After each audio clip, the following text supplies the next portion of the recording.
नमस्कार दोस्तों, आप सभी लोगों का IBGS सेंटर में स्वागत है। मेरा नाम इंद्रभान। दोस्तों, जो इस चैनल पर नए हों दोस्तों वो सब्सक्राइब करें। आज हम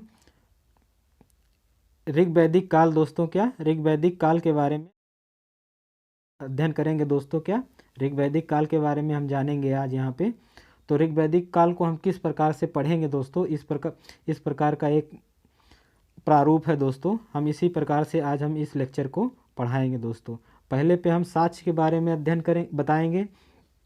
तो साक्ष्य में दोस्तों जैसे बोगाज कोई और कस्सी अभिलेख, ठीक है दोस्तों। बोगाज कोई, कस्सी अभिलेख, उस समय जो चित्रित धूसर मृदभांड थे दोस्तों। ऋग वैदिक काल में चित्रित धूसर मृदभांड दोस्तों यूज किया है। बहुत बार क्वेश्चन आया है, इसे अपने दिमाग में छापो, कॉपी में भी उतार लो। चित्रित धूसर मृदभांड का उपयोग किस काल में हुआ है? तो ऋग वैदिक काल की ये विशेषता है दोस्तों, ठीक है। इसके बाद हम परिचय के बारे में जानेंगे। उसके बाद राजत्व का सिद्धांत, ठीक है, इसमें प्रशासन के बारे में अध्ययन करेंगे। ऋग वैदिक काल की अर्थव्यवस्था किस प्रकार की थी, अर्थात उस समय कृषि का प्रकार कैसे था, वाणिज्य कैसे होता था, व्यापार किस प्रकार से किया जाता था, उस समय कपड़े उद्योग धंधे किस प्रकार, अर्थात शिल्प के बारे में भी जानेंगे। चिकित्सा का क्या था उसको, इसके बारे में भी दोस्तों हम अध्ययन करेंगे। समाज और संस्कृति दोस्तों, ये बहुत इंपॉर्टेंट है यहाँ पे ऋग वैदिक काल में। समाज और संस्कृति, इसमें स्त्रियों की स्थिति और भोजन वस्त्र कैसे था, शिक्षा किस प्रकार का था, मनोरंजन, ठीक है दोस्तों। ऋग वैदिक काल में मनोरंजन लोग कैसे लेते थे, और ऋग वैदिक काल में कौन सा धर्म व्याप्त था, इसके बारे में हम अध्ययन करेंगे दोस्तों, ठीक है। अब हम आगे बात करते हैं। ये दोस्तों एक माइंड मैप है। क्या है? एक माइंड मैप है जो हम यहाँ पे यूज किए हैं। छोटा सा देख लीजिए दोस्तों। तो ये हम आगे अभी विस्तृत रूप से इसका चर्चा करेंगे दोस्तों। अगर आप लोग स्क्रीनशॉट लेना चाह रहे हैं दोस्तों तो इसे आप ले लीजिए। तो इस यहाँ पे दोस्तों एक ही चीज़ हम बताना चाहेंगे कि ऋग वैदिक काल में जो कर लिया जाता था वो बलि के नाम से उसे कहा जाता था। जो कर राजा को मिलता था उसे बलि कहा जाता था। और वो कितना भाग था? वो 1/60, 1/16 दोस्तों। फसल का 1/16वां भाग लिया जाता था बलि के रूप में, ठीक है। जो कर का प्रारूप था उस समय, किस समय? ऋग वैदिक काल में दोस्तों। ऋग वैदिक काल की जो संरचना थी वो कबीलाई प्रकार की थी दोस्तों, ठीक है। और हम इसमें 3 समितियां हैं, कौन? सभा, समिति और विदथ, इसके बारे में भी दोस्तों जानेंगे। आगे हम बात करते हैं दोस्तों। इस समय जो महिला यानी कि ऋग वैदिक काल का समाज कैसा था? पितृ सत्रात्मक था कि मातृ सत्तात्मक? तो ऋग वैदिक काल का समाज पितृ सत्तात्मक था दोस्तों, ठीक है। महिलाओं का किस प्रकार से इसमें स्थान दिया गया था ऋग वैदिक काल में दोस्तों? कैसा स्थान प्राप्त हुआ था महिलाओं को भी, इसके बारे में भी हम जानेंगे। विवाह किस प्रकार के होते थे दोस्तों, उसके बारे में भी हम यहाँ पे जानेंगे, ठीक है। तो कुछ शब्द हैं जैसे विवाह में दोस्तों अनुलोम विवाह, प्रतिलोम विवाह, नियोग विवाह, ठीक है। इसके बारे में भी हम आगे धीरे धीरे चर्चा करेंगे, ठीक है दोस्तों। अब हम आगे चलते हैं। कुछ नदियां हैं क्या दोस्तों? कुछ नदियां हैं जिसके बारे में हम अभी आगे विस्तृत रूप से जानेंगे, ठीक है। कुछ शब्दावली है जैसे मरुस्थल के लिए धन का प्रयोग किया गया है ऋग्वेद में। गाय को ऋग्वेद में अघन्या शब्द से जाना जाता है दोस्तों। अनाज को ऋग्वेद में धान्य के रूप में लिखा गया है। और ऋग्वेद में क्या, जो चारागाह है उसे खिल्ल के नाम से जाना जाता है दोस्तों ऋग्वेद में, ठीक है। ब्राजपति जो था, ब्राजपति वो चारागाह का प्रमुख होता था। ये ब्राजपति जो है चारागाह प्रमुख का अधिकारी होता था। अस्पस, ये इंपॉर्टेंट है, आगे बताएंगे दोस्तों। अस्पस इंपॉर्टेंट है, एक गुप्तचर संस्था का प्रधान होता था दोस्तों। कौन? अस्पस। इसमें यज्ञ कैसे होता था दोस्तों ऋग्वेद में? तो ऋग्वेद में जो है यज्ञ वो जैसे ब्रह्म यज्ञ, पितृ यज्ञ, मनुष्य, देव यज्ञ, भूत यज्ञ होता था। विवाह, 8 विवाह इस समय मौजूद थे दोस्तों। 8 प्रकार के विवाह होते थे। कौन कौन से? ब्रह्म अर्थात समान वर्ण विवाह जो होता था उसे ब्रह्म विवाह कहा गया है। देव विवाह इस समय था दोस्तों। तो देव विवाह जो यज्ञ कराने वाले के साथ जो विवाह होता था उसे देव विवाह कहा गया है। आर्य विवाह जो था वो कन्या के पिता को वर जोड़ी वर जो है कन्या के पिता को 2 जोड़ी बैल देता था दोस्तों, वो आर्य विवाह था। और प्रजापात्य विवाह बिना लेन देन वाला यानी कि दहेज मुक्त विवाह को प्रजापात्य विवाह कहा गया दोस्तों, ठीक है। और असुर विवाह उस समय होता था, कन्या को माला पिता खरीद कर देता था। इसमें गंधर्व विवाह, ये इम्पोर्टेंट है दोस्तों, जो राम का विवाह हुआ था वो गंधर्व विवाह हुआ था यानी कि प्रेम विवाह के अंतर्गत, ठीक है दोस्तों। राजस्व विवाह, राजज्ञ विवाह, पराजित राजा की पुत्री से जो राजा जीतता था उससे विवाह किया जाता था। पिचास विवाह यानी विश्वासघात द्वारा जो विवाह किया जाता था उसे पिचास विवाह। ये 8 प्रकार के विवाह उस समय मौजूद थे दोस्तों, किस समय, ऋग्वैदिक काल में। तो हम यहाँ बात कर लेते हैं दोस्तों थोड़ा सा, और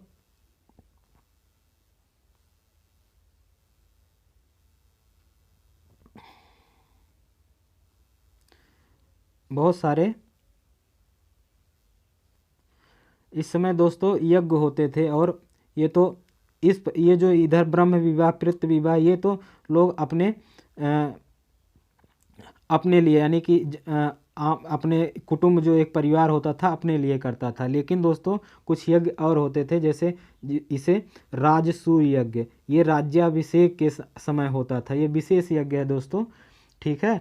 और वाजपेय यज्ञ, जो सौर्य का प्रदर्शन इस समय करता था, सौर्य प्रदर्शन करने के लिए वाजपेय यज्ञ किया जाता था। ये क्वेश्चन दोस्तों 2-3 बार आ चुका है, इसको याद कर लो दोस्तों, कौन कौन से यज्ञ का कार्य कब कहाँ कहाँ होता था, कौन कौन सा यज्ञ दोस्तों। जैसे राज्याभिषेक के समय राजसूय यज्ञ किया जाता था, सौर प्रदर्शन जब करने के लिए उस समय वाजपेयी यज्ञ किया जाता था, राजनीति विस्तार यानी कि अपने सीमा का विस्तार करने के लिए अश्वमेध यज्ञ किया जाता था। अश्वमेध यज्ञ में दोस्तों एक घोड़ा छोड़ा जाता था, जिसके कारण इसे अश्वमेध यज्ञ कहा गया है। तो और उसके बाद अग्निष्टोम, कौन सा, अग्निष्टोम युद्ध जो है ये यज्ञ देवताओं को प्रसन्न करने के लिए किया जाता था दोस्तों। अब हम स्टार्ट करते हैं एक एक करके बारे में, जो पीछे बताए थे दोस्तों किस प्रकार से हम इसका अध्ययन करेंगे ऋग्वेद काल का। तो सबसे पहले हम साक्ष्य के बारे में बात कर लेते हैं। तो साक्ष्य के बारे में हम देखते हैं कहाँ कहाँ से। जो साक्ष्य है दोस्तों वो ऋग्वेद है। दूसरा है चित्रित धूसर मृदभांड, जो इस काल की विशेषता है ऋग्वैदिक काल का, यह क्वेश्चन बहुत बार पूछा है। उसके बाद ओगाज कोई अभिलेख दोस्तों, कस्सी अभिलेख, यहाँ से हमें क्या है ऋग्वैदिक काल का साक्ष्य हमें देखने को मिलता है, ठीक है दोस्तों। ओगाज कोई अभिलेख में कुछ जैसे वरुण मित्र अग्नि और नासत्य जैसे देवताओं का उल्लेख हुआ है। और इसी ओगाज कोई अभिलेख में ही दोस्तों यहाँ सिंधु घाटी सभ्यता के प्रशासन के बारे में भी थोड़ा सा जानकारी हमें देखने को मिलता है। कस्सी अभिलेख दोस्तों, ये एक ईरानी क्या है, यह एक ईरानी अभिलेख है दोस्तों, ठीक है। हखामन साम्राज्य का ये एक अभिलेख है, यहाँ से हमें ऋग्वेद का साक्ष्य हमें प्राप्त होता है। अब हम बात करते हैं, स्टार्ट करते हैं ऋग्वेद दोस्तों। ऋग्वेद के बारे में थोड़ा सा जानते हैं। तो ऋग्वेद का थोड़ा सा इतिहास जान लेते हैं। ऋग्वेद में क्या है, 10 मंडल हैं। इसमें से 2 से लेके 7 मंडल तक, क्या दोस्तों, 2 से लेके 7 मंडल जो है सबसे प्राचीन मंडल के अंतर्गत आते हैं। क्या, सबसे प्राचीन मंडल के अंतर्गत आते हैं 2 से 7 मंडल। जबकि प्रथम और अंतिम मंडल वो सबसे नवीन मंडल क्या है, सबसे नवीन मंडल है दोस्तों। ये बहुत बार पूछा गया है कि सबसे प्राचीन मंडल कौन कौन से हैं, तो 2 से लेके 7 तक के बीच में जो है वो प्राचीन मंडल है। और नवीन मंडल 1 और 10वां मंडल जो है वो नवीन मंडल के अंतर्गत आता है, अर्थात वो बाद में, सबसे बाद में लिखा गया है दोस्तों, ठीक है। जो ऋग्वेद में मंडल हैं दोस्तों 10 मंडल, वो मंडल किसी न किसी गोत्र से जुड़े हैं, ठीक है। अर्थात जो उस मंडल का रचना किया है दोस्तों वो एक विशेष गोत्र से संबंधित है, इसीलिए ऋग्वेद को गोत्र मंडल भी कहा जाता है। अगर पूछ ले एग्जाम में गोत्र मंडल किसे कहते हैं तो ऋग्वेद को कहा जाता है दोस्तों। और ऋग्वेद का सामान्य तिथि जो ऋग्वेद काल था उसका कितना समय था, 1500 से 1000 ईसा पूर्व के बीच में ऋग्वेद काल था दोस्तों, ठीक है। आगे चलते हैं। तो अब हम 8 मंडलों के बारे में जान लेते हैं, उसको किसने किसने लिखा है दोस्तों। तो द्वितीय मंडल है द्वितीय मंडल जो है उसको किसने लिखा है? इसे लिखा है गृतसमद भार्गव ने। किसने? गृतसमद भार्गव ने द्वितीय मंडल की रचना की है दोस्तों। तृतीय मंडल की रचना विश्वामित्र। ये क्वेश्चन बहुत इंपॉर्टेंट है दोस्तों, पूछेगा तृतीय मंडल की रचना किसने की है ऋग्वेद के, तो विश्वामित्र ने की है। एक क्वेश्चन और पूछा गया है एक बार में दोस्तों, क्योंकि ऋग्वेद के तृतीय मंडल में ही गायत्री मंत्र का उल्लेख है, तो एक बार ऐसा क्वेश्चन पूछ लिया गया कि गायत्री मंत्र का रचना किसने किया है? गायत्री मंत्र की रचना किसने की है? तो विश्वामित्र, गुरु विश्वामित्र ने इसकी रचना की है दोस्तों। चतुर्थ मंडल जो है वो वामदेव ने लिखा है। पंचम मंडल अत्र ने लिखा है। षष्ठम मंडल यानी छठा मंडल भारद्वाज ने लिखा है। सप्तम मंडल दोस्तों वशिष्ठ ने लिखा है। कौन? गुरु वशिष्ठ ने, जो भरत कबीले के क्या थे? गुरु थे। ठीक है दोस्तों। और आठवां मंडल कर्ण और अंगिरस मिलके लिखे हैं आठवें मंडल को। तो पूछ ले दोस्तों आठवें मंडल, यहाँ से 3 मंडल आते हैं। कौन कौन से दोस्तों? सिर्फ 3 ही मंडल यहाँ से अभी तक एग्जाम में ज़्यादा पूछे गए हैं, उसको देख लीजिए और अपने अनुसार याद कर लीजिए दोस्तों। ठीक है, उसको हम बता दे रहे हैं। एक तीसरा मंडल, कौन सा? एक तीसरा मंडल है जो पूछा गया है, और एक 7वां मंडल पूछा गया है, एक 8वां मंडल, और एक सबसे नवीन जो है 10वां मंडल दोस्तों, जिसे नदी सूक्त के नाम से या पुरुष सूक्त के नाम से भी जानते हैं 10वें मंडल को। उसका ये 4 मंडल हैं ऐसे जो सबसे ज़्यादा एग्जामों में इनके क्वेश्चनों की पुनरावृत्ति हमें देखने को मिलती रहती है दोस्तों। ठीक है, लेकिन फिर भी आप एक बार इसको कंटेस्ट कर लीजिए। अब बात करते हैं सब राजनीतिक विस्तार के लिए, राजनीतिक विस्तार के बारे में बात कर लेते हैं दोस्तों। ऋग्वैदिक काल में हम इसके पहले साक्ष्य के बारे में जान लिए हैं, अब राजनीतिक विस्तार के बारे में भी देख लेते हैं। परिचय भी देख लिए ऋग्वैदिक काल का। अब राजनीतिक विस्तार के बारे में देखते हैं। तो कस्सी तथा ओगाज कोई अभिलेख से जानकारी प्राप्त होती है कि आर्य भारत पर कई बार आक्रमण किए दोस्तों। आर्य जो थे ये कस्सी और बोगाज कोई अभिलेख से ही हमें जानकारी प्राप्त होती है कि आर्य जो थे बहुत बार भारत पे आक्रमण किए, और उन आर्यों में सबसे जो शक्तिशाली कबीला था उसे भरत कबीला कहा गया। क्या? भरत कबीला दोस्तों। ठीक है, इसका जो शासक था उसका नाम था त्रिस्सु। क्या? भरत कबीले का उस समय जो शासक था उसका नाम त्रिस्सु था दोस्तों। ऋग्वेद में 5 कबीलों की चर्चा हमें देखने को मिलती रहती है दोस्तों। कितने? 5 कबीलों की। 5 कबीलों की चर्चा हमें देखने को मिलता है दोस्तों। किस काल में? ऋग्वेद में। क्या? 5 कबीले। कौन कौन से? पुर, यदु, तुर्वस, अणु और द्रुह। इन लोगों का दोस्तों अपना अपना क्षेत्र था जिस पे ये अपना शासन करते रहते थे दोस्तों। क्योंकि ऋग्वैदिक काल में जो व्यवस्था थी वो किस प्रकार की थी? कबीलाई व्यवस्था था। तो जो ये पुरु है, पुरु जो दोस्तों ये सरस्वती नदी के किनारे पुरु कबीला राज्य करता था। यदु तुर्वस जो है दोस्तों ये क्या है? तुर्वस जैसे इस समय प्रेजेंट टाइम में आधुनिक में बिहार और पश्चिम बंगाल इस साइड में तुर्वस कबीला शासन करता था। अणु एवं द्रुह जो है दोस्तों ये दक्षिण पूर्व में शासन करते थे। ये निम्न क्षेत्र पर तथा नदियों के बीच शासन करते थे। जो इस समय कबीले थे ये नदियों के किनारे जाके निवास किए थे और वहीं पे ही ये शासन करते थे। आगे बात करते हैं दोस्तों।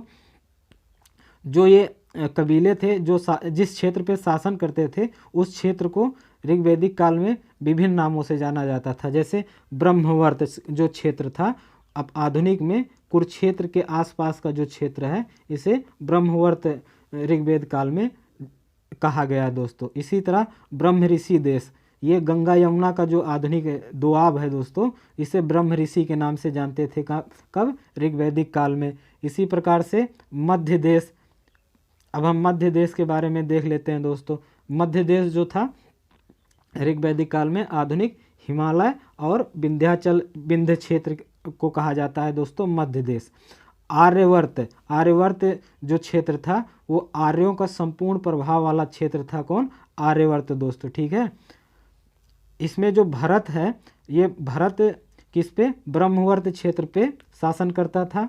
भरत कबीला ब्रह्मवर्त क्षेत्र पर था।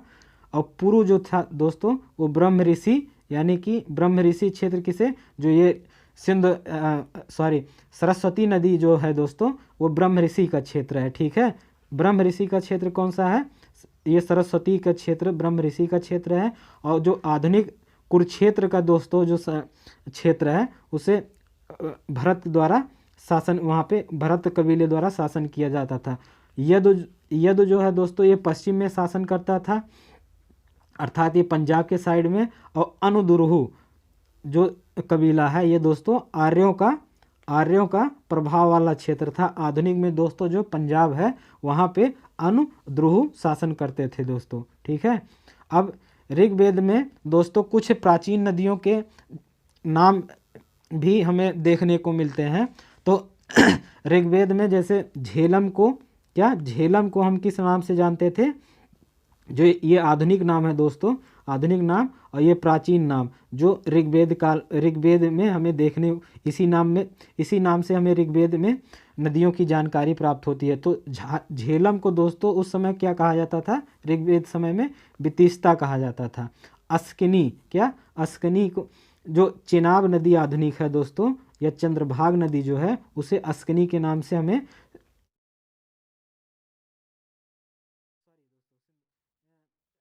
ऋग्वैदिक काल में इसे अस्कनी के नाम से जानते थे दोस्तों। ठीक है, अब हम बात करते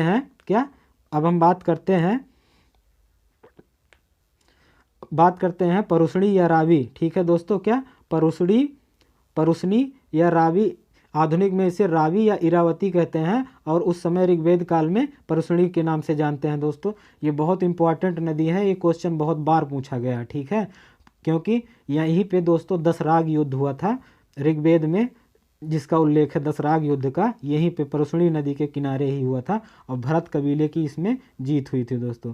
सतुद्री सतलज नदी का भी हमें बहुत बार उल्लेख हुआ है। बिपाशा दोस्तों, ब्यास नदी का भी उल्लेख हमें ऋग्वेद में देखने को मिलता है। ऋग्वेद में हमें बिपाशा के नाम से ब्यास नदी को हम जानते हैं दोस्तों, बिपाशा के नाम से। ब्यास नदी के किनारे दोस्तों इंद्र ने दोस्तों उषा को पराजित किया। किस नदी के किनारे? ब्यास की नदी के किनारे। इसे बिपाशा कहा जाता था उस समय दोस्तों।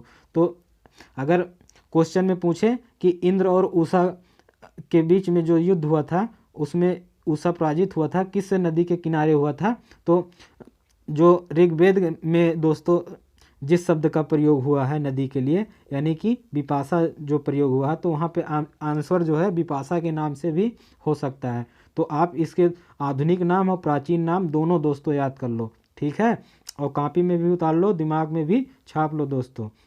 अब हम बात करते हैं क्या? परुष्णी नदी। ये दसराग युद्ध इसी के किनारे हुआ था दोस्तों, किसके? परुष्णी। ठीक है, यानी कि इसको रावी नदी के नाम से जानते हैं। क्या? रावी नदी के किनारे हुआ था दसराग युद्ध। अस्किनी जो है दोस्तों, अस्किनी 8वें मंडल में, इसको हम जैसे जो चेनाब नदी है, चेनाब नदी को हम अस्किनी कहते हैं दोस्तों। इसका उल्लेख जो है 8वें मंडल में हमें देखने को मिलता है दोस्तों। ठीक है, यहाँ से दोस्तों तीन जो है नदी, 3 से 4 नदी बहुत बार पूछा गया है, हर एग्जाम में दोस्तों पूछा गया है, चाहे वो IAS हो, PCS हो, SSC CGL हो, सभी एग्जामों में पूछे गए हैं। कौन कौन से नदी दोस्तों? परुष्णी, पहला तो परुष्णी बहुत इंपॉर्टेंट है, दसराग युद्ध इसी किनारे हुआ था। बिपाशा, ब्यास नदी है दोस्तों, इसका उल्लेख बहुत हमें एग्जामों में देखने को बहुत बार मिलता है। और अस्किनी भी बहुत बार एग्जामों में पूछा गया है दोस्तों। ठीक है, अब हम बात करते हैं, आगे चलते हैं। तो नदियों का उल्लेख हम देख लेते हैं एक बार। क्या? नदियों का उल्लेख, तो ऋग्वेद के जो 10वां मंडल है दोस्तों, क्या? ऋग्वेद का जो 10वां मंडल है उसे हम नदी सूक्त कहते हैं। ऋग्वेद के 10वें मंडल को हम नदी सूक्त के नाम से जानते हैं दोस्तों। क्या? नदी सूक्त के नाम से हम जानते हैं ऋग्वेद के 10वें मंडल को। ठीक है,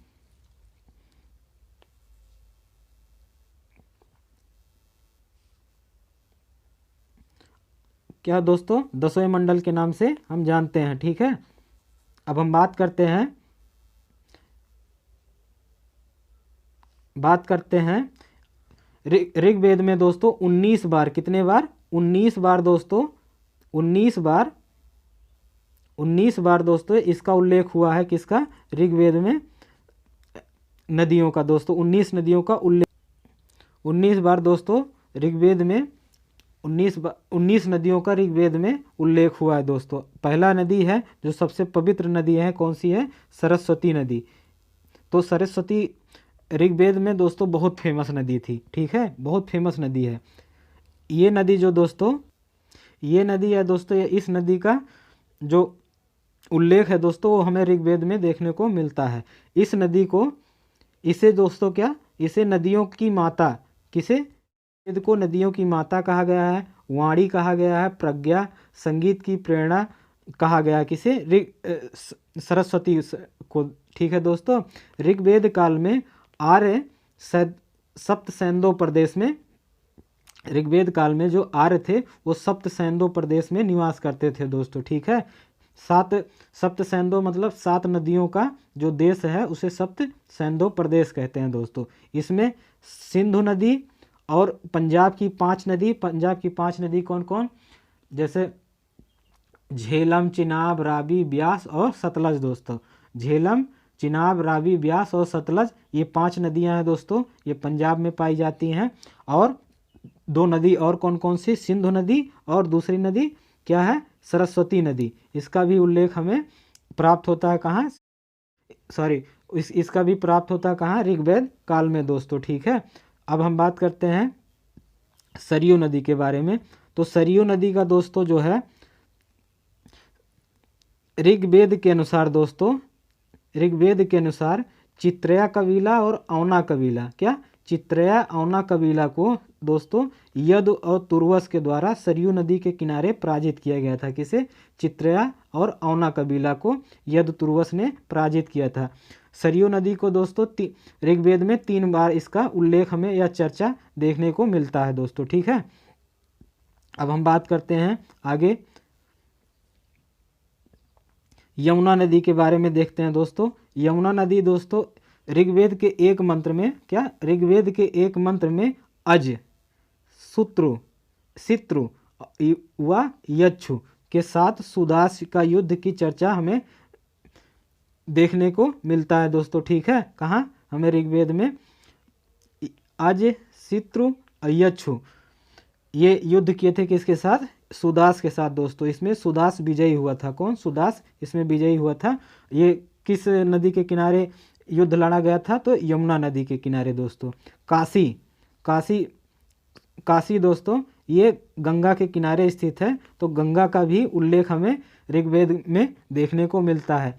ऋग्वेद में एकमात्र ही दोस्तों यही नगर, काशी नगर के रूप में विकसित था। कौन? काशी ऋग्वेद के काल में एकमात्र नगर के रूप में विकसित था। ये क्वेश्चन दोस्तों पूछा भी गया है, आगे पूछा भी जा सकता है कि ऋग्वेद काल में कौन सा नगर विद्यमान था? तो काशी नगर दोस्तों, ठीक है।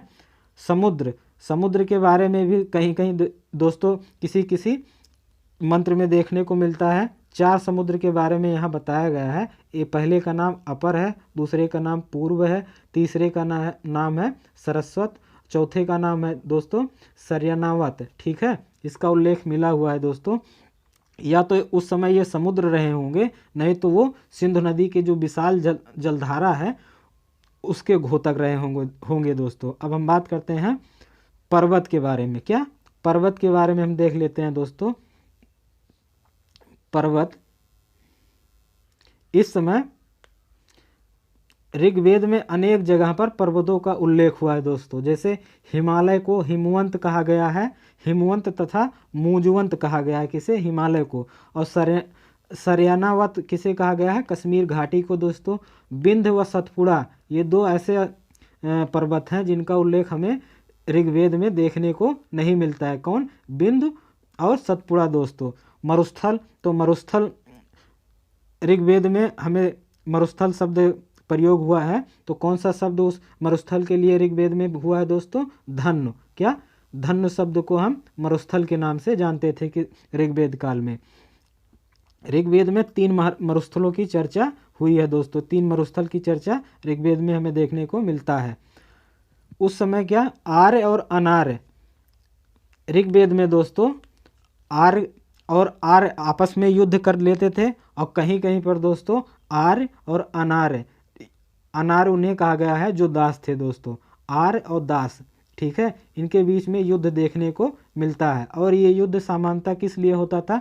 गायों के लिए होता था दोस्तों। उस समय क्षेत्र के लिए युद्ध नहीं लड़ा जाता था, उस समय गायों के लिए युद्ध लड़ा जाता था, ठीक है, ऋग्वैदिक काल में।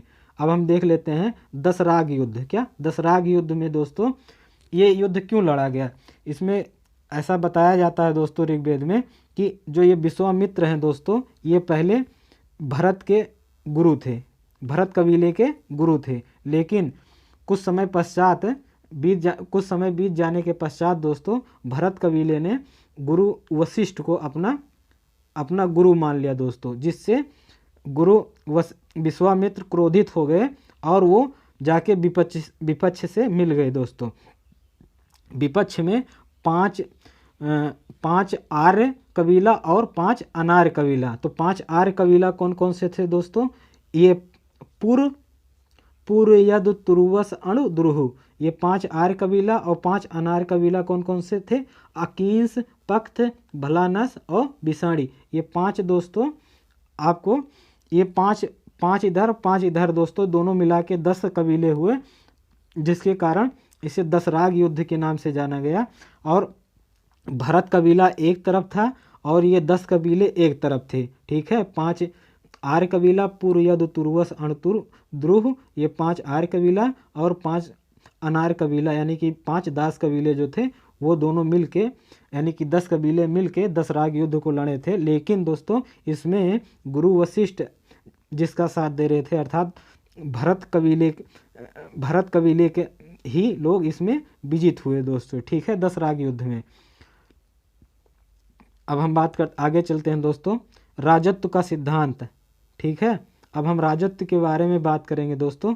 तो ऋग्वैदिक सभ्यता या ऋग्वैदिक काल में दोस्तों राज्य जो था वो क्षेत्र पर आधारित नहीं होता था। उस समय क्षेत्र के लिए लड़ाई नहीं होता था कि जैसे सप्तसैंधव प्रदेश या ब्रह्म ऋषि प्रदेश, ये आपस में एक दूसरे के प्रदेश को जीतने के लिए युद्ध उस समय नहीं लड़ते थे दोस्तों।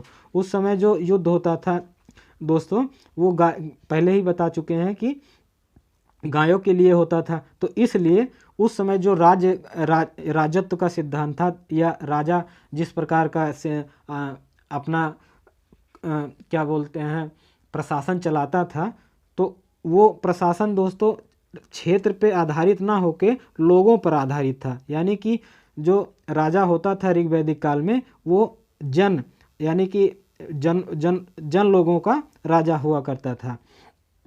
उसके बाद ऋग्वेद काल में दोस्तों प्रशासन राजतंत्रात्मक था, ठीक है, ये क्वेश्चन पूछा जाता है दोस्तों। और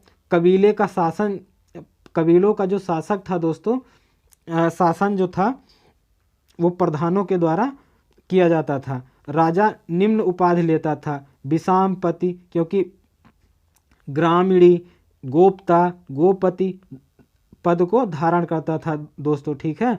अब ये विषामपति क्योंकि उस समय जो राजा होता था वो विष का राजा होता था, जिसके कारण उसे विषामपति कहा गया। ग्रामीणी भी कहा गया दोस्तों। गोप्ता इसलिए वो उपाधि लेता था कि क्योंकि ऋग्वेद काल में गाय सबसे पवित्र मानी गई है दोस्तों। गाय को बहुत पवित्र माना गया है, जिससे आम जो व्यवहारिक अभिव्यक्ति होता था दोस्तों उसको हम गायों के नामों से शुरू में देखने को हमें बहुत बार देखने को मिलता है। जैसे गोप्ता, गा से गाय होता है दोस्तों, गा से गोप्ता होता है। उसी तरीके से गा से गाय होता है, गा से गोपति भी होता है। तो ये गाय के इतना ज़्यादा उस समय ये कह लें कि पवित्र या माना जाता था गायों को, कि लोग अपने उपाधि भी उसी के नाम से रखने लगे थे दोस्तों। युद्ध भी इसी तरीके से होता था।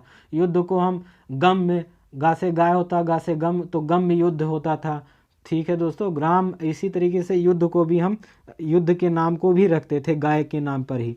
इस समय जो राजत्व का सिद्धांत था वो क्या था दोस्तों? राजत्व का सिद्धांत दैवीय प्रतिनिधित्व पर नहीं था उस समय दोस्तों, उस समय जन पर आधारित था राजा का सिद्धांत। ठीक है, अब हम बात कर लेते हैं ऋग्वेद में ही सर्वप्रथम, क्या ऋग्वेद में ही सर्वप्रथम गणतंत्र का उल्लेख मिलता है दोस्तों, इसे याद कर लो दोस्तों।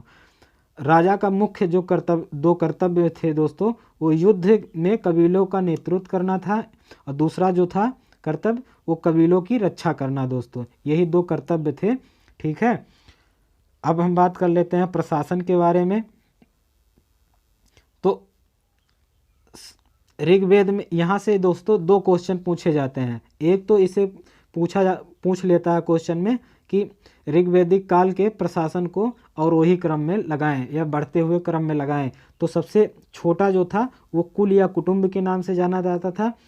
2 से 4 या 10 परिवार मिल के दोस्तों, कुल मिल के एक गांव का निर्माण करते थे और 10 से 20 या 25 गांव या 50 गांव दोस्तों उस समय मिल के एक विश्व का निर्माण करते थे। आधुनिक में हम विश्व दोस्तों बोल सकते हैं, जैसे कि ब्लॉक, हमारे यहाँ जो ब्लॉक्स व्यवस्था है दोस्तों, उस समय ऋग्वैदिक काल में उसी को हम विश्व कहते हैं, क्योंकि ब्लॉक जो है बहुत सारे गांव को मिला के एक ब्लॉक बनाया जाता है। ठीक है दोस्तों, और बहुत सारे विश्व को मिला के एक जन बनाया जाता था। ठीक है दोस्तों, क्या जन बनाया जाता था बहुत सारे, यानी कि जब ऐसे 150-200 गांव जो हो जाते थे उनको हम जन के नाम से जानते थे दोस्तों। ठीक है, और दूसरा क्वेश्चन यहाँ से जो आता है वो पूछता है कि ऋग्वैदिक काल में प्रशासन की सबसे छोटी इकाई थी तो कुल या कुटुंब थी। उत्तर वैदिक काल में दोस्तों प्रशासन की छोटी इकाई ग्राम हो जाती है वहीं पे। ठीक है, उसको हम आगे पढ़ेंगे अगले लेक्चर में। तो इस प्रकार प्रशासन की सबसे छोटी इकाई कुटुंब था। राजा की सहायता के लिए दोस्तों सभा, समिति और विदथ गण संस्थाएं उपस्थित थी उस समय। ठीक है, सभा जो थी दोस्तों, सभा और समिति को अथर्ववेद में प्रजापति की पुत्री कहा गया है। सभा और समिति को अथर्ववेद में प्रजापति की पुत्री कहा गया है। ठीक है दोस्तों, सभा में स्त्रियां भाग नहीं लेती थी। कहाँ? सभा में स्त्रियां भाग नहीं लेती थी, लेकिन समिति में दोस्तों स्त्रियों को भाग लेने की छूट थी। ठीक है, अब हम बात कर लेते हैं सभा जो था ये एक ग्राम संस्था उस समय था। ठीक है, सभा जो है ग्राम संस्था थी और आधुनिक जो राज्यसभा है उस और ऋग्वैदिक काल में हम उसको सभा के नाम से जानते हैं दोस्तों। और समिति जो है ये केंद्रीय समिति थी। क्या? ये केंद्रीय प्रशासन की समिति थी और सभा जो है ये ग्राम समिति थी और समिति केंद्रीय प्रशासन की समिति थी। तो इस प्रकार हम बात यहाँ कर लेते हैं, समिति को आधुनिक में लोकसभा के नाम से जानते हैं दोस्तों। उस समय जो समिति थी आधुनिक में जो लोकसभा है उसी के समकक्ष कहा है दोस्तों। अब हम बात आगे करते हैं समिति के बारे में। क्या? समिति के बारे में। तो समिति में राजकीय विषयों की चर्चा, क्या राजकीय विषयों की चर्चा तथा सहमत से निर्णय की चर्चा होती थी। जो समिति उस समय वहाँ पे विद्यमान थी दोस्तों, उसमें राजकीय विषयों का चर्चा होता था और जो चर्चा में समिति में जो भाग लेते थे दोस्तों, उनके आपस में जो सहमत से जो निर्णय लेते थे उसी को हम राजकीय विषयों में उसी कार्य को उपयोग में लाते थे दोस्तों। इसके अध्यक्ष को, क्या समिति के अध्यक्ष को हम पति या ईशान के नाम से जानते हैं दोस्तों। छांदोग्य उपनिषद में श्वेत केतु के घटना के संदर्भ में राजा प्रवाहन जयवली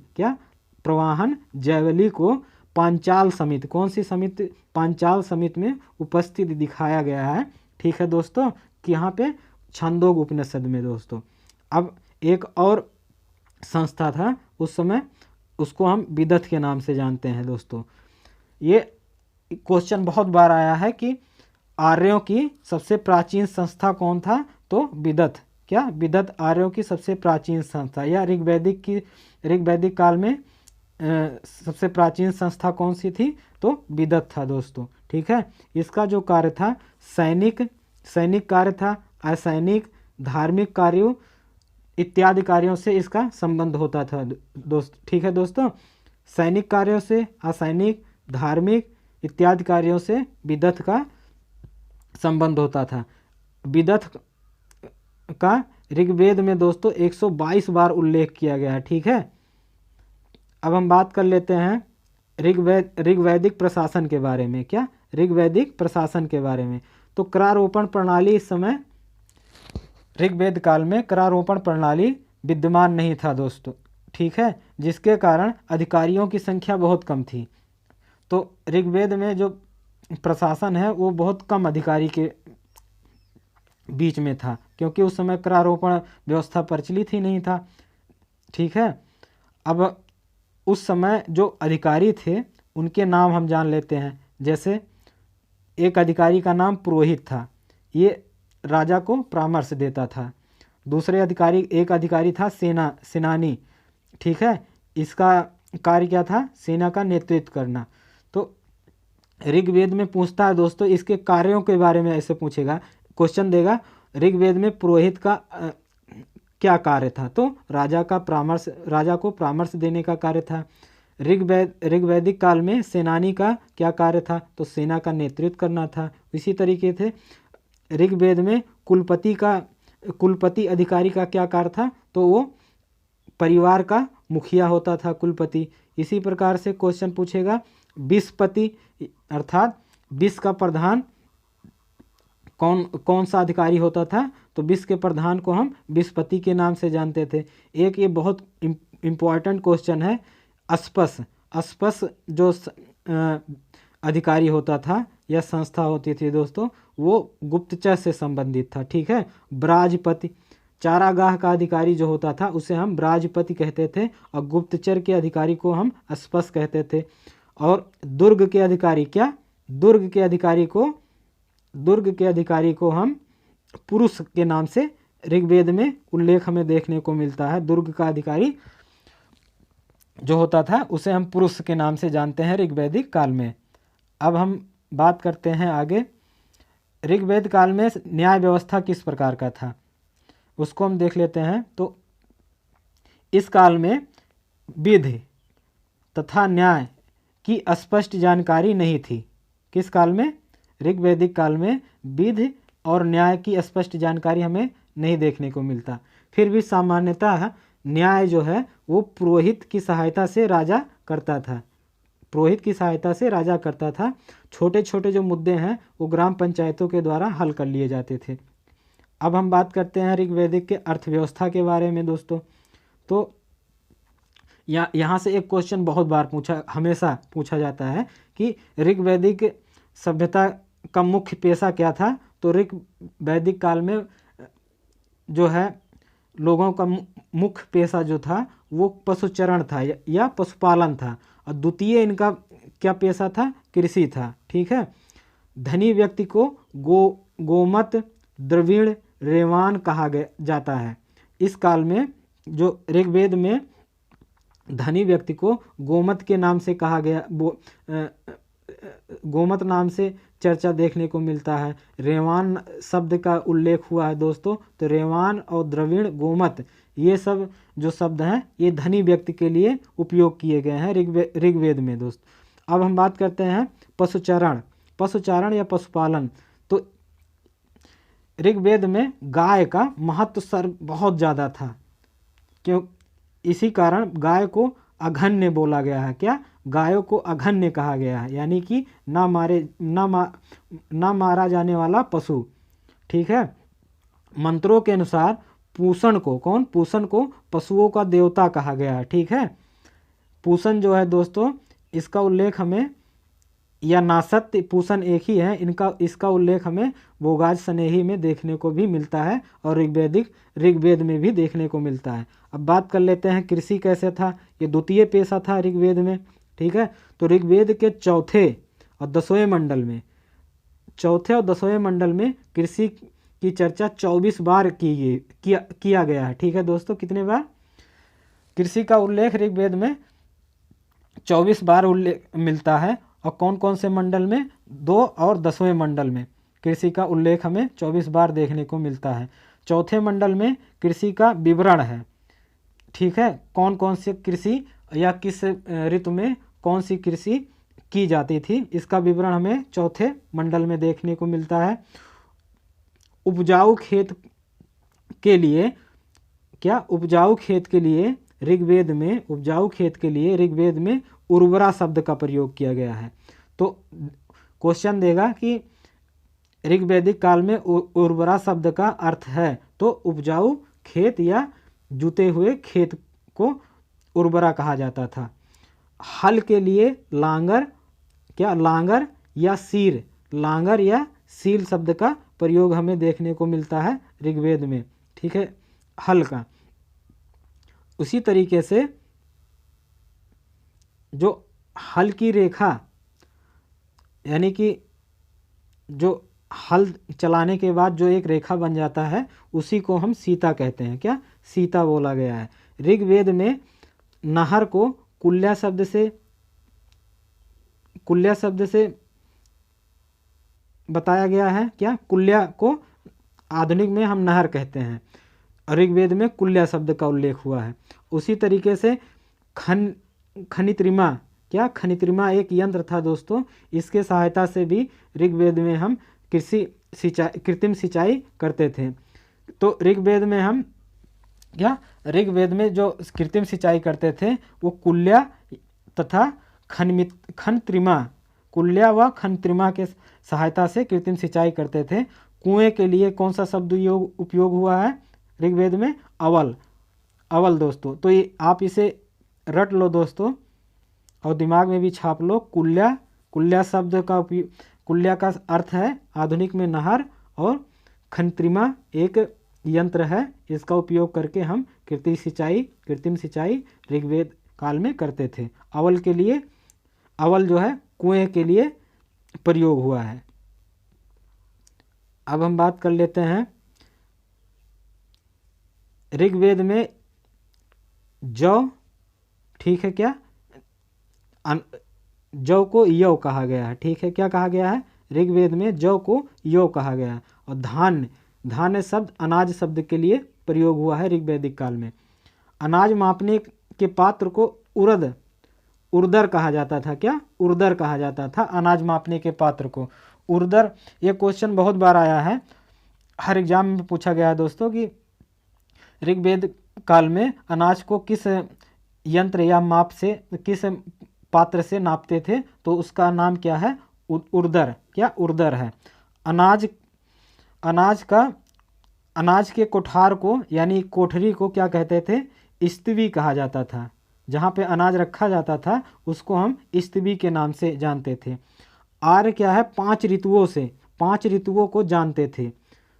ऋग्वेद में नगर शब्द की चर्चा की जगह पुर का, ऋग्वेद में नगर शब्द की चर्चा नहीं हुआ है, उसके स्थान पर पुर शब्द का उपयोग हुआ है, ठीक है। अब महत्वपूर्ण शिल्प, उस समय महत्वपूर्ण शिल्प कौन कौन से थे ऋग्वैदिक काल समय में, तो शिल्प यानी कि कपड़ा से संबंधित जो वस्तुएं हैं उनको शिल्प के अंतर्गत रखा जाता है। तो कपड़ा बुनने का कार्य नारी करती थी उस समय, कब ऋग्वैदिक काल में कपड़ा बुनने का कार्य नारी मुख्यतः करती थी, जिन्हें ऋग्वेद में सिरी शब्द, क्या सिरी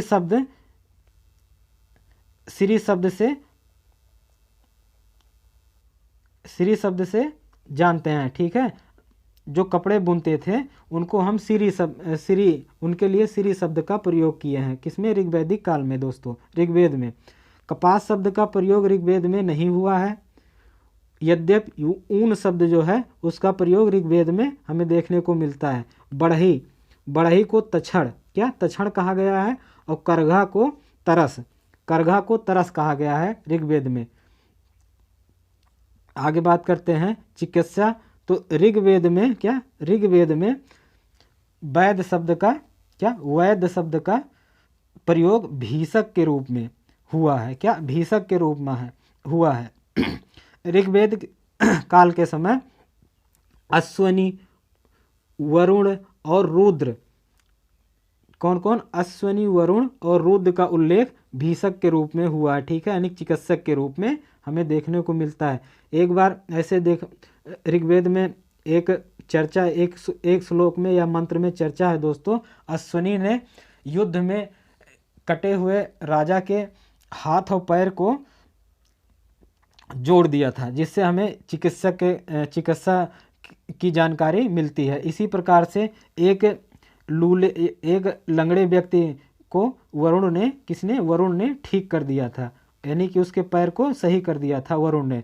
तो ऋग्वेद काल में चिकित्सा की जानकारी हमें प्राप्त होती है। वाणिज्य और व्यापार, ऋग्वेदिक काल में वाणिज्य व्यापार किस प्रकार के थे दोस्तों? इस काल में वाणिज्य व्यापार सीमित था। इस काल में वाणिज्य व्यापार सीमित था। पणि जो है, पणि नामक अनार या दास, अनार को ही दास कहा गया है, तो पणि नामक दास वाणिज्य व्यापार से जुड़े थे। क्या? पणि नामक व्यक्ति जो है वो वाणिज्य व्यापार से जुड़े थे। प्रमुख व्यापारिक वस्तुएं जो थी वो कपड़ा को बेचा जाता था, चादर को बेचा जाता था और खालों को बेचा जाता था। इसी प्रकार से ऋग्वेद काल में वाणिज्य व्यापार होता था। ऋग्वेद में जो स्वर्ण के आभूषण हैं उसके लिए निष्क शब्द का प्रयोग हुआ है। किसका शब्द का? निष्क शब्द का हमें प्रयोग हुआ है ऋग्वेद में स्वर्ण आभूषण के लिए। तथा जो ऋण देता था उसे, अभी जैसे आधुनिक में लोग ऋण देते हैं या सूदखोर जिसे कहते हैं, या बैंक जो जैसे ऋण देता है तो उसे बैकनाट कहते थे। उस ऋग्वेद में जो ऋण देता था उसके लिए शब्द कौन सा प्रयोग हुआ है? बैकनाट शब्द का। ये क्वेश्चन दोस्तों बहुत बार आया है, इसे भी याद कर लो और अपने दिमाग में छाप लो, कॉपी में भी उतार लो। अब बात करते हैं समाज और संस्कृति के बारे में।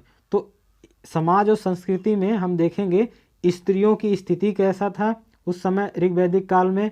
ऋग्वैदिक काल में लोग भोजन और वस्त्र किस प्रकार के पहनते थे, और शिक्षा मनोरंजन किस प्रकार का था ऋग्वैदिक काल में। तो ऋग्वैदिक काल में स्त्रियों की स्थिति काफ़ी सम्मानजनक स्थिति थी, क्योंकि बहुत सारे जैसे लोपा मुद्रा, अपाला, घोषा और कच्छावृत्ति, इन सभी का हमें ऋग्वेद में चर्चा बहुत जगह देखने को मिलता है। और वस्त्र, भोजन वस्त्र, तो ऋग्वेद में लोग भोजन शाकाहारी और मांसाहारी दोनों प्रकार के भोजन हमें देखने को मिलते हैं। और वहीं वस्त्र जो है वो ऊनी कपड़े के वस्त्र उस समय विद्यमान थे काफ़ी। समाज, ऋग्वेद का जो समाज था वो पितृसत्तात्मक था। क्या? पितृसत्तात्मक था। ये क्वेश्चन बहुत बार पूछा गया है, हर एग्जाम में पूछा गया, वनडे, पीसीएस, यहाँ तक आईएएस में भी एक बार पूछा गया है। प्रारंभिक समाज जो था वो 2 वर्णों में था, अर्थात आर्य और दास के रूप में। क्या? आर्य और दास के रूप में, ठीक है, जिन्हें अनार्य कहा गया है वही दास, उन्हीं को दास कहा जाता है। ऋग्वेद के 10वें मंडल में चारों वर्णों की उत्पत्ति एक विराट पुरुष के विभिन्न अंगों से बताया गया है, ठीक है। कहाँ पे? ऋग्वेद के 10वें मंडल में चारों वर्णों की उत्पत्ति होती है। कैसे? एक विराट पुरुष के माध्यम से। कई पीढ़ियों के लोग या बंधु बांधव एक साथ ही रहते थे। इन्हें क्या कहा गया है? जो लोग आपस में एक साथ में रहते थे इनको कहा जाता था उस समय ऋग्वेद में किस शब्द से इनको उल्लेख हुआ है? तो निप्त्र। क्या?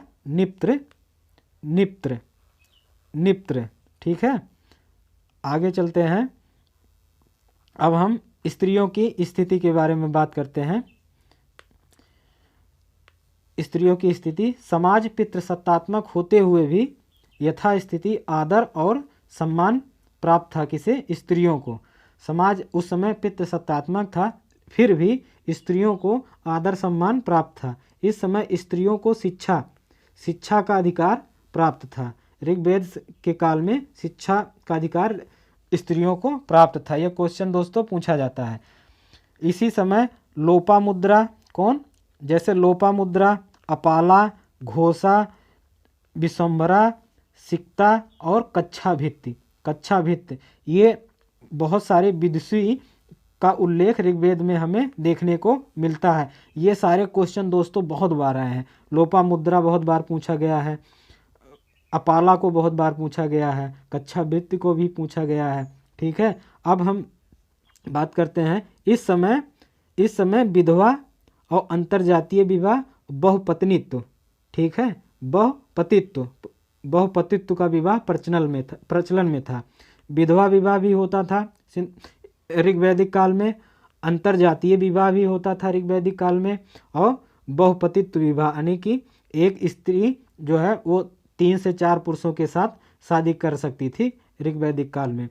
तलाक, सती, पर्दा प्रथा, बाल विवाह और बहुपत्नित्व यानी कि एक पुरुष बहुत सारी स्त्रियों को नहीं रख सकता था। इस समय ऋग्वैदिक काल में इसका प्रचलन हमें देखने को नहीं मिलता है। ऋग्वेद के 8वें मंडल में, कहाँ, ऋग्वेद के 8वें मंडल में अपाला को अपनी पैतृक संपत्ति में हिस्सा प्राप्ति का उल्लेख किया गया है। जो अपाला विदुषी थी दोस्तों ऋग्वैदिक काल में, अपाला ने अपने पिता के जमीनों में हिस्सा यानी अपने पिता के संपत्ति में से हिस्सा बंटवाया था। पति के साथ यज्ञ में भाग लेती थी स्त्रियां। छांदोग उपनिषद में परिवार में महत्व की दृष्टि से क्रमशः पिता के सबसे ज़्यादा किसे माना जाता था, पिता को माना जाता था। उसके दूसरे नंबर पे माता। ठीक है, यानी कि माता को यानी स्त्रियों का भी सम्मान आदर था ऋग्वैदिक काल में। उसके बाद भाई, तीसरे नंबर पे भाई को ज़्यादा सम्मान मिलता था, और चौथे नंबर पे बहन को मिलता था। ये क्रम कभी हो सकता है पूछ ले दोस्तों एग्जामों में, तो एक बार इसे देख लो कि छांदोग उपनिषद में परिवार में महत्व की दृष्टि से एक क्रम पूछ लेगा तो सबसे ऊपर पिता को आदर सम्मान, उसके नीचे माता को, उसके नीचे भाई को, उसके नीचे बहन को सम्मान प्राप्त था। अब हम बात कर लेते हैं भोजन और वस्त्र। तो ऋग्वैदिक काल में अन्न, दूध, घी, मांस शामिल था, यानी कि शाकाहारी मांसाहारी दोनों प्रकार के भोजन करते थे ऋग्वैदिक काल में। सोम तथा सुरा नशीले पेय पदार्थ थे जो मूंजवंत पर्वत में उगता था। ऋग्वैदिक आर्य भुने हुए दाने, हरी सब्जियां तथा मांस खाते थे। आर्य के वस्त्र सूती, ऊन और मृग चर्म से बनाए जाते थे। क्या, इनका जो वस्त्र था वो सूत से, ऊन से और मृग चर्म से बनाया जाता था। ऋग्वेद में गाय को अघन्या कहा गया है। इसका मांस निषिद्ध था। ये क्वेश्चन बहुत बार पूछा गया है कि ऋग्वेद में गाय को क्या कहा गया है, अघन्या नाम शब्द से उल्लेख हुआ है ऋग्वेद में। वस्त्र ऋग्वेद में 3 प्रकार के होते थे। कमर से नीचे पहने जाने वस्त्र, कमर के ऊपर पहने जाने वस्त्र, और चादर या ओढ़नी। तो कमर से नीचे पहने जाने वाला जो वस्त्र था उसे हम नीवी नीवी शब्द ऋग्वेद में चर्चा हुआ है कमर से नीचे। और कमर के ऊपर जो पहना जाता था उसे ऋग्वेद में वासस शब्द का से चर्चा या वर्णन है। ठीक है, और अधिवास शब्द का उपयोग जो है, किसका, अधिवास शब्द का उपयोग ये चादर या ओढ़नी के रूप में हुआ है, अधिवासस। आर्यों का जो आभूषण था वो कर्णशोभन शब्द जो है वो कान के आभूषण के लिए प्रयोग होता था। कुरीर सिर पर धारण करने वाला जो आभूषण होता था उसे कुरीर शब्द कहते थे। निष्क शब्द एवं मणि ये गले का आभूषण होता था। ये क्वेश्चन पूछा गया है, पूछा भी जाएगा आगे भी। निष्क एवं मणि से संबंधित है। ये किससे संबंधित है, गले के आभूषण से। ज्योचनी अंगूठी कहा जाता था।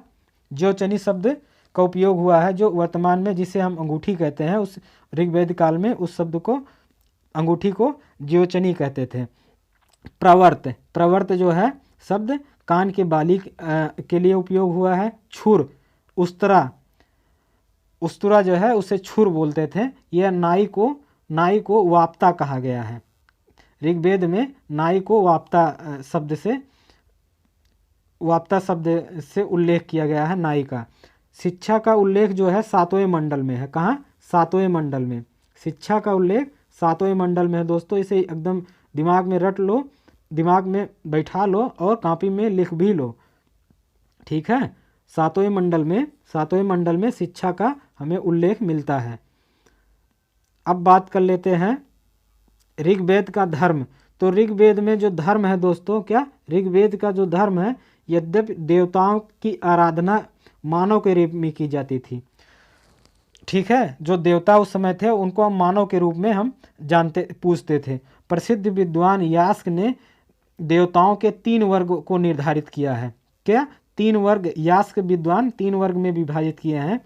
तो एक है आकाश लोक से संबंधित देवता, दूसरा है वायु लोक से संबंधित देवता, तीसरा है भूलोक से संबंधित देवता, ठीक है। और तो इसमें आकाश से संबंधित जो देवता हैं वो वरुण, मित्र, सूर्य, अश्वनी, पूषण, सावित्री, उषा और विष्णु हैं, ठीक है दोस्तों। वायु लोक से संबंधित कौन कौन है? मारुत, वायु, वात, रुद्र, इंद्र। सबसे ज़्यादा जो ऋग्वेद में जिस देवता का उल्लेख हुआ है वो इंद्र का 250 बार उल्लेख हुआ है, ठीक है। उसके बाद सबसे प्रतिष्ठित देवता यानी कि सबसे सर्वोच्च देवता इंद्र थे। दूसरे नंबर पे वरुण का उल्लेख हुआ है और वरुण की पूजा नहीं, सॉरी दोस्तों, ये तीसरे नंबर के देवता हैं वरुण, और दूसरे नंबर के देवता अग्नि हैं। ये भूलोक से संबंधित हैं। अग्नि भूलोक से क्वेश्चन ऐसे पूछता है यहाँ से कि भूलोक के देवता ऋग्वैदिक काल में भूलोक के देवता कौन थे? तो अग्नि थे। एक क्वेश्चन, दूसरा क्वेश्चन इस प्रकार से पूछेगा कि ऋग्वैदिक काल में सबसे सर्वोच्च देवता कौन से थे? तो इंद्र थे। इसी प्रकार से और क्वेश्चन पूछेगा कि मारुत जो है वो किस प्रकार के देवता थे? तो वायुलोक से संबंधित थे। सोम देवता किससे संबंधित थे? तो भूलोक से संबंधित थे।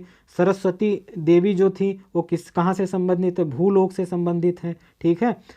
इसी प्रकार दोस्तों अंतर्जगत के देवता सरस्वती, अंतर्जगत के देवता सरस्वती विद्या, ठीक है।